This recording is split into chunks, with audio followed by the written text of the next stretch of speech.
మీ business ఏదైనా మీ ఊర్లో promotion చేయాలంటే అది సుమన్ టీవీతోనే సాధ్యం. ఇప్పుడే సంప్రదించండి.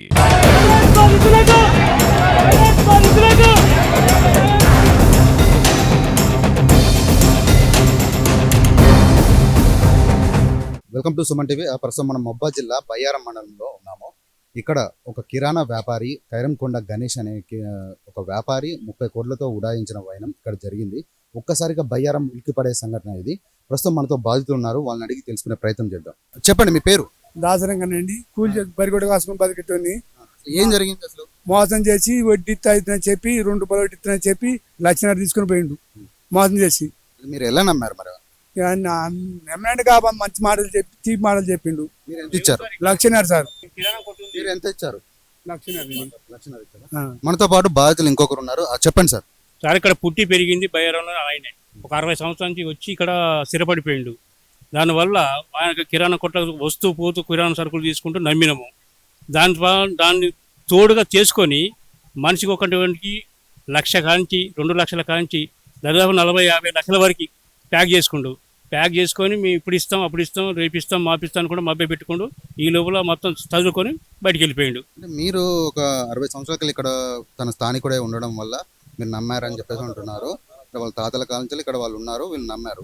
అంటే మీకు ఏమని మాటలు చెప్పి మీకు నమ్మబలికారు? ఏమంటే నా బిడ్డకి కొంచెం ఫీజు కట్టాలి, డబ్బులు లేవు, కొంచెం దయచేసి ఇస్తే నా పిల్ల బతుకుతుంది, మీకు కూడా అవసరంతో కిరాణా సరుకులు ఇస్తా లేకపోతే వడ్డీ ఇస్తా, అది మభ్యపెట్టి జనాన్ని ఉసిగొలిపి ఇట్లాంటి టార్చర్కి భరించలేక కొంతమంది ఏడుచుకొని మొచ్చుకుంటా అసలు ఘోరమైన పరిస్థితులు అండి. చెప్పుకునే పరిస్థితి లేదు. ఏం చెప్పినా కూడా సరైన నాయకులు కూడా ఎవరు స్పందించట్లేదు. దానికి అనుగుణంగా ఎవరైనా మాట్లాడుతున్నారో ఎవరు కూడా మాట్లాడలేదు. దానికి మీ గవర్నమెంట్ కూడా టేకప్ చేసి దానికి కొద్దిగా పరిష్కరించాలని కోరుకుంటున్నాం అండి. మొత్తం ఎంతమంది బాధితులు ఉన్నారండి? దాదాపు 150 మంది దాకా ఉంటారండి. మొత్తం ఎంత అమౌంట్, అంటే ఎంత మొత్తము తను? 60-70 మంది ఉన్నారు. లక్ష లోపల 60-70 మంది. చెప్పండి సార్. ప్రస్తుతం మనతో పాటు ఇంకొకరు ఉన్నారు బాధితులు. సార్ చెప్పండి, మీకు అంటే మీరు ఎంత వరకు మోసపోయారు? నేను 15,50,000 మోసపోయినా. 15,50,000. ఎలా నమ్మారు సార్? అంటే 15,50,000 అంటే మీరు ఏం చెప్పారు? మా క్లాస్మేట్ చిన్నప్పటి నుంచి కలిసి తిరిగినాం. ఇదే షాపు. వాళ్ళ నాన్న వాళ్ళ తాతల కాంచి తెలుసు మాకు, కాబట్టి ఆ నమ్మకం మీద ఇచ్చేసినాం. మేము ఏయటం కాదు, పేదోళ్ళు ఒక 70 మంది ఉన్నారు, లక్ష రూపాయలు ఇచ్చిన వాళ్ళు. వాళ్ళందరూ ఏంటంటే వాళ్ళ కిరాణా షాప్ ఉంది, సరే ఒక ₹2 ఒకటి ప్లేస్లో ఆ 2,000 కింద కిరాణా అన్న తీసుకోవచ్చు అని పేదోళ్ళు లక్ష లోపు ఉన్న వాళ్ళందరూ చాలా వరకు 60-70 మంది ఇచ్చి అంత పేదోళ్ళే. మళ్ళీ ఇలా కిడ్నీ పేషెంట్లు ఉన్నారు, హార్ట్ పేషెంట్లు ఉన్నారు, షుగర్ పేషెంట్లు ఉన్నారు, అందరు ఇబ్బంది పెడతారు. ఏదైనా సరే గవర్నమెంట్ దీన్ని సీరియస్గా తీసుకొని వాళ్ళని అరెస్ట్ తీసుకొచ్చి బయారం తీసుకురావాలని కోరుకుంటున్నాం. అంటే మామూలుగా ఎక్కువ వడ్డీ ఇస్తామని చెప్పేసి నమ్మబలికి మీ దగ్గర పైసలు తీసుకున్నారా, లేకపోతే ఎక్కడ ఇన్వెస్ట్మెంట్ చేస్తాము అంటే నేను పెట్టే ఒక కార్యక్రమంలో కాదు ఒక బిజినెస్ లో పెట్టండి అని మిమ్మల్ని ప్రోత్సహించారా? మమ్మల్ని బిజినెస్ లో ఏం పెట్టలేదు. ₹1.5 అందరు ₹1.5 వడ్డీ ₹2 వడ్డీ లోపే ఇచ్చారు. అందరు కూడా అంతా పేదవాళ్ళే ఇచ్చారు. ఇచ్చిన ఆయన ఇన్వెస్ట్ రియల్ ఎస్టేట్ లో పెట్టుకుంటా అని చెప్పింది అందరికి. రియల్ ఎస్టేట్ లో పెడుతున్నా, నాకు డబల్ వస్తాయి, మీ వడ్డీ మీకు న్యాయం ఇస్తా అని చెప్పి తీసుకెళ్ళండి. మనతో పాటు మరికొందరు బాధితులు కూడా ఉన్నారు, వాళ్ళని కూడా అడిగి తెలుసుకునే ప్రయత్నం చేద్దాము. సార్ చెప్పండి. నేను బయ్యారం నివాసిని కోయగూరి రామకృష్ణారెడ్డిని. గణేష్ ఇంటి దగ్గరనే మా ఇల్లు. అతను వైఎస్ యాకబ్ రెడ్డి అని ఉన్నాడు ఒకతను. ఇద్దరు కలిసి వచ్చి మా ఇంటి చుట్టూ నేను ఇలా మహబూబాద్ల మన అమరావతిలో రియల్ ఎస్టేట్ చేస్తానా, 2 ఎకరాలు కొన్నా, 3 ఎకరాలు కొన్నా, ఆడ 2 ఎకరాలు ఇంకా 3 ఎకరాలు కొన్నా, భూమి అయిపోయింది, ఇక రిజిస్ట్రేషన్ కోసమే డబ్బులు తక్కువ పడ్డాయని మోసం చేసి నా దగ్గర 15 లక్షల రూపాయలు తీసుకున్నాడండి. 15 లక్షల రూపాయలు తీసుకొని ఇరేపిత్తా మాపిత్తా ఏమైరంటే ఈ ప్లాట్ చేసినా ఆ ప్లాట్ చేసినా ఎలక్షన్ కోడ్ వచ్చిందంటున్నాడు. మేము ఆ ప్లాట్ రియల్ ఎస్టేట్ అంటేనే నమ్మించినాం, కానీ ఈరోజు మనం ఇంత మోసం చేస్తాడు అనుకోలేదు. తీర పోయేనాడు కూడా ఈ 15 లక్షల రూపాయలు నీకు ఎల్లుండిస్తా, ఇంకొక ₹1,00,000 ఇవ్వని మా ఇంటి చుట్టూ తిరిగిండండి. మా దగ్గర లేవనంటే మా అబ్బాయికి ఫోన్ చేసి మన కొడుకుతోటి ఫోన్ చేయించుకొని వాడు కూడా లేవంటే ఒక్క 50,000 కొట్టమని 50,000 కొట్టించుకొని ఆ రాత్రే ఉడాయించిండండి. మేము ఎంత మా అమాయకంగా చిక్కినామంటే వాళ్ళ కిరాణా కొట్టు నెంబర్ 1 పొజిషన్లో ఉన్నది బయ్యారంలో. ఇత్తడు యాడిపోడు, వాళ్ళ నాయన కానించి వాళ్ళ తాత కానించి మాకు బాగా పరిచయం, వాళ్ళ మాట మీద ఉండేటోళ్ళు. వీడింత మోసం చేసి ఇంత భార్య పిల్లలను తీసుకొని ఇట్లా పోతాడు అనుకొని మేము ఊహించలేక, ఇంటి దగ్గర ఇల్లే మా ఇల్లు, ఎదురుగా ఇల్లే, మమ్మల్నే మోసం చేసింటే ఎప్పుడు పోయింది తెలియదు, ఎప్పుడు ఇది అయింది తెలియదు. అది జరిగిన ఇక్కడ ఇంకా స్థానికంగా కూడా మహిళలు కూడా ఉన్నారు. ఇక్కడ మహిళలను కూడా అడిగి తెలుసుకునే ప్రయత్నం చేద్దాము. చెప్పండి అమ్మా, ఎంతవరకు మీరు మోసపోయారో, ఎంతవరకు మోసపోయారో అసలు మీకు, అంటే మీతో పాటు ఇక్కడ స్థానికంగా మీ ఇంటి పక్కనే ఉండేవాడు. అసలు మీకు ఎలా తెలిసింది? అంటే తను ఫోన్ లిఫ్ట్ చేయలేదా, లేదా మీరు వచ్చి పైసల కోసం వచ్చినప్పుడు తను మిమ్మల్ని అంటే వ్యతిరేకించడం కానీ, నేను రేపిస్తా మాపిస్తా నమ్మబలకడమైనా మీకు అంటే ఎలా గుర్తించారు? తను మీరు మోసపోయారని మీరు ఎలా ఇస్తానన్నాడు సార్. ఈ నెలలో ఇస్తా, అందరికీ కూడా ఈ నెలలోనే ఇస్తానని వాయిదా పెట్టిండు. అందరు నేను ఇంట్లో డబ్బులు లేకున్నా కూడా తీసుకొచ్చి పెట్టిన 2 లక్షల రూపాయలు, 50,000 నా సొంతం పెట్టిన, 2 లక్షలు ఇప్పించిన. నేను వాడిపోయిన కాడ నుంచి అన్నం కూడా తింటలే, ఏడ్చుకుంటూనే ఉంటున్నా. ఇంతకంటే చెప్పలేనండి. నేను అంటే ఏమని నమ్మించాడమ్మా? అండి మా పక్కన ఇల్లు ఇచ్చినావు నమ్మి. ఎన్ని సంవత్సరాలు అంటే మీరు ఎన్ని సంవత్సరాలు చూస్తున్నారు అతను? 50 ఏళ్ళ కానీ చూస్తున్నా. అంత మోసగాడని అనుకోలే. వాడిని తీసుకొచ్చి ఇక్కడ సంపాల అంతే, వాడిని వదలొద్దు, అంతకంటే శిక్ష వేయొద్దు, వాడిని ఇక్కడ బయ్యారం తీసుకొచ్చి సంపాల అంతే.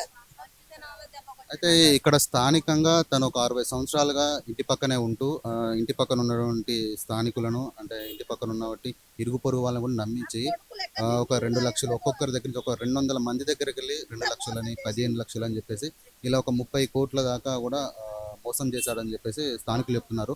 మనతో పాటు ఇంకా బాధితులు కూడా ఉన్నారు. ఇక్కడ అడిగి తెలుసుకున్న ప్రయత్నం చేద్దాం. అమ్మ చెప్పండి. నా పేరు సునీత అండి. మేము డోక్రా గ్రూప్ ఎత్తుకున్నాం. నేను నెల వడ్డీ ఇస్తా, మీకు నాకు ఇవ్వండి, మీకు నమ్మకంగా ఇస్తా, ఎప్పుడంటే అప్పుడు ఒక 4 రోజుల ముందు చెప్తే మీకు అసలు కూడా ఇస్తా అని అన్నాడండి. కిరాణా షాప్ కదా, పెద్ద షాపు, ఎప్పటి నుంచో ఉంటారు. మేము అట్లా నమ్మి మేము డోక్రా వల్ల మేము ఒక 3 ఇచ్చినాం మేము మా గ్రూప్లో. ఇక 3 నెలల నుంచి వడ్డీ ఇవ్వట్లేడు. అడుగుతంటే ఇక మీకు అసలు ఇచ్చేస్తా, అడగమాకండి తిట్టమాకండి అని అన్నాడు. ఈ లోపే అన్ని చదువుకుని వెళ్ళిపోయిండు. అంటే అమ్మ, మీకు ఇక్కడ అంటే ఒకరికి ఒకరు ఇచ్చినట్టుగానే మీకు తెలియదా? మీకు ఎవరికి తెలియదు? అంటే మీకు ఒకరికి కూడా మీకు తెలియదు. మీకు ఇచ్చిన విషయం తనకు తెలియదు, తనకి ఇచ్చిన విషయం మీకు తెలియదు. అంటే ఇదంతా ఎప్పుడు మీకు తెలిసింది? మాకు ఇప్పుడు ఒక ఇవాళ బుధవారంగా పోయిన బుధవారం నాడు వెళ్ళిపోయిండు. అంతకు ముందు అంటే పోలే గణేష్ అట్లా చేసినోడు కాదులే అనుకున్నాం. ఇక తర్వాత తెలిసి ఇక్కడికి వారం, ఇది తెలిసి కూడా మాకు ఇంకా అప్పటి నుంచి పోయిన బుధవారం నుంచి ఇక్కడికి వారం రోజులు కనబడట్లేడు. ఒక 2 రోజులు చూసినాం, తిరుపతి పోతే వస్తారు కదా అని చూసినాం. ఇంకా ఎక్కడిది ఇంకా అసలు చదువుకొని పోయిందట గణేష్. ఇప్పుడు ఇల్లు ఇక్కడ మొత్తం స్థానికంగా ఉన్నటువంటి ఇల్లు మొత్తం ఖాళీ చేసిపోయాడా? ఖాళీ చేసేపోయిండు మొత్తం. ఖాళీ మనతో పాటు ఇంకా కొంతమంది బాధితులు ఉన్నారు. వాళ్ళని కూడా అడిగి తెలుసుకునే ప్రయత్నం చేద్దాము. వచ్చినాయి డోకరా డబ్బులు వస్తే ఎంబటే ఇస్తాంలే అని వచ్చి ఇంటికి వచ్చి తీసుకొని పోయిండు. ఇల్లు కట్టుకుందాం అంటే ఇల్లు కూడా కట్టుకున్నాం, మంది ఇళ్ళ పడి ఉంటాను, ఇంటికి వచ్చి తీసుకొని పోయిండు. 1 లక్ష రూపాయలు మాకేం లేదు ఆధారు. ఇంటికి వచ్చి నేను ఇత్తలే, ఇల్లు కట్టుకున్నప్పుడు ఇత్తలే అన్నాడు. ఇటుకే ఉసుక తోలి చెడబెట్టిన, రేపిత్త మా పిత్తని తీసుకొని పోయిండు. ఇక ఇతనంగా ఇక ఏమి లేదు మాకు పరిస్థితి. ఎట్నన్నా చేసి మీరు ఇప్పియాలి. ఇక అంతే, అసలు మాట్లాడట్లేదు. అయితే ఇక్కడ ఇంకొకరు బాధితులైన ఒక వృద్ధ మహిళ ఉంది మనతో పాటు. అమ్మ చెప్పండి, మీరు ఎంతవరకు ఇచ్చారు అతనికి గణేష్? 4 లక్షలు నా కొడుకులై, నాయి 12 లక్షలు. 12 లక్షలు. ఏమని చెప్పారమ్మా? అసలు ఏం చెప్పినాకంటే వ్యాపారం అని చెప్పారా, లేకపోతే ఏదైనా ఇన్వెస్ట్మెంట్ చెప్పారు?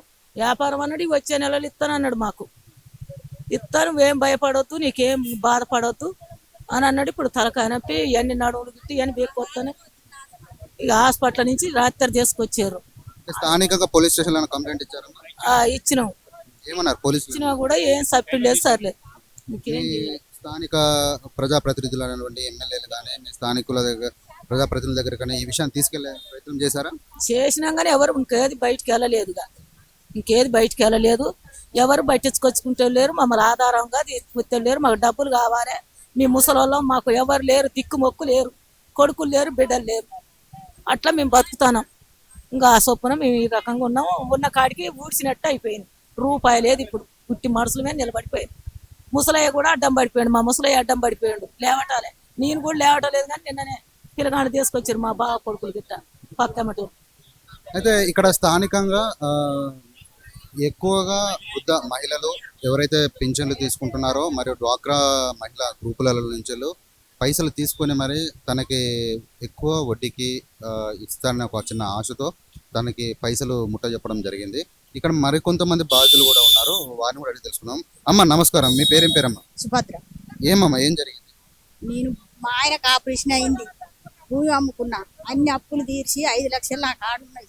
అయితే ఏం చేసిండు, అక్క నీకెందుకు, నేను ఏ నెల ఆ నెల ఇస్తా, తీసుకో, నీకు ఏ నెల ఆ నెల నేను తప్పబోకుంటే ఇస్తా, నేను తోడబుట్టిన తమ్ముడు లెక్క చెప్తాను, అబద్ధం ఆడతలేదు అక్క అని అన్నాడు. అంటే సర్లే అని నన్ను ఇచ్చినాక మళ్ళా ఎమ్మడి తగిలిండు.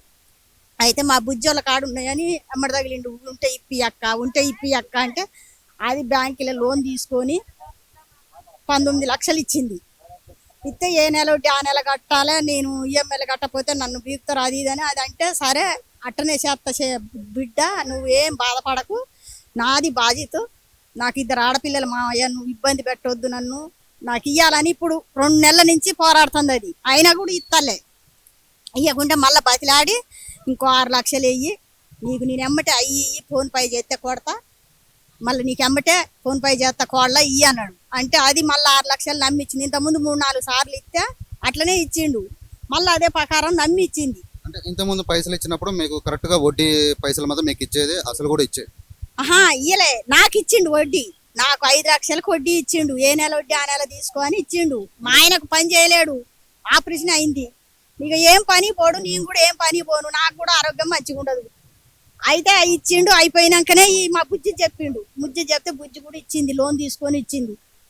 ఇచ్చినాక ఇక ఇస్తా, మాపిస్తా, రేపిస్తా అని 10వ తారీఖు వాయిదా పెట్టిండు.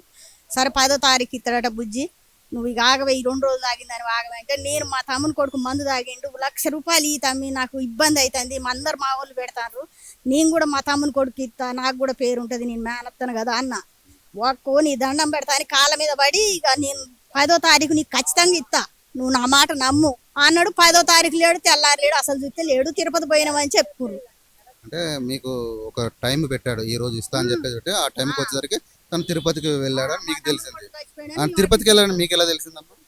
మాకు ఇక వీళ్ళు అనుకుంటా అంటేనే తెలిసింది, లేకుంటే నాకు కూడా తెలియదు. మళ్ళీ అందులోటి ఆ ఇల్లుకి తాళం వేసిర్రు, తాళం వేసేసరికి ఇట్లా పోయిండట గణేష్ అని అందరూ అనుకుంటారు. తాళం ఎవరేసిరు అని ఒకరికొకరు అనుకునేసరికి మేము పోయేసరికి ఇట్లా గణేష్ వెళ్ళిపోయిండట, అందుకే తాళాలు వేద్దానికి వచ్చినామంటే, ఏం తాళాలు వేద్దాం, ఇల్లులు కూడా అమ్ముకొని పోయిండని అందరూ అంటారు. ఇంకా అదే తెలుసు మాకు. ఇక్కడ స్థానికంగా చూస్తూ ఉంటుంటే ఒకరి తర్వాత ఇంకొకరు బాధితులు పెరుగుతూనే ఉన్నారు. ఇంకొంతమంది బాధితులను కూడా అడిగి తెలుసుకునే ప్రయత్నం చేద్దాము. డాక్టర్, నాకు కంటికి కొంచెం ప్రాబ్లం వేశారు, నా కన్ను ఆపరేషన్ చేయించుకోవడానికి కూడా ఇప్పుడు రూపాయి చేతిలో లేదు. నేను ఇప్పుడు హాస్పిటల్లో పోదా అన్నా కూడా రూపాయి లేదు. మొత్తం ఉన్న కాడికి ఆయన ఎత్తుకపోయిండు. నా పరిస్థితి ఏంది, నా భర్త మంచాల పడ్డాడు, పక్షవాతం వచ్చింది, నడవలేకపోతాడు, నా పరిస్థితి ఎట్లా అండి? ఊళ్ళో అడుకుందానో ముద్ద పెడతలు కూడా లేరు ఈ ఊళ్ళే. సార్, మనతో పాటు మరొక రైతు కూడా ఉన్నారు. ఇక్కడ మహిళలే కాదు రైతులు కూడా మోసపోయారని చెప్పేసి చెప్తున్నారు. సార్ చెప్పండి, మీ పేరు? నంది అమృతారెడ్డి అని నా పేరు. మేము ఒక రైతు కుటుంబం. ఒడ్ల డబ్బులు పడంగానే ఇప్పుడు మీకు ఆగస్టులో అవసరం ఉంటుంది కదా, ఆ తర్వాత నేను ఎప్పుడైనా కూడా వ్యాపారం చేస్తాను కాబట్టి నా దగ్గర లక్షల వ్యాపారం ఉంటుంది, మీకు ఎప్పుడంటే అప్పుడు ఇస్తా అవసరానికి అని మాయమాట చెప్పి తీసుకొని, ఏదో కొంచెం వడ్డీ ఇస్తా అని చెప్పి తీసుకొని ఒడ్ల డబ్బులు పడంగానే తీసుకొని పోయి అంతు లేకుండా పోయిండు. ఇప్పుడు ఇట్లా మీకు బిడ్డలాగా ఉంటాను, హాస్పిటల్కి వచ్చినా ఏదొచ్చినా, ఏ రాత్రి అయినా పగులైనా నేను కొడుకులాగా ఉంటా, మీకు ఎప్పుడు అవసరం ఉన్నా నేను ఆన్లైన్లో డబ్బులు చేస్తా అంటే సార్ నమ్మి మోసపోయినాం.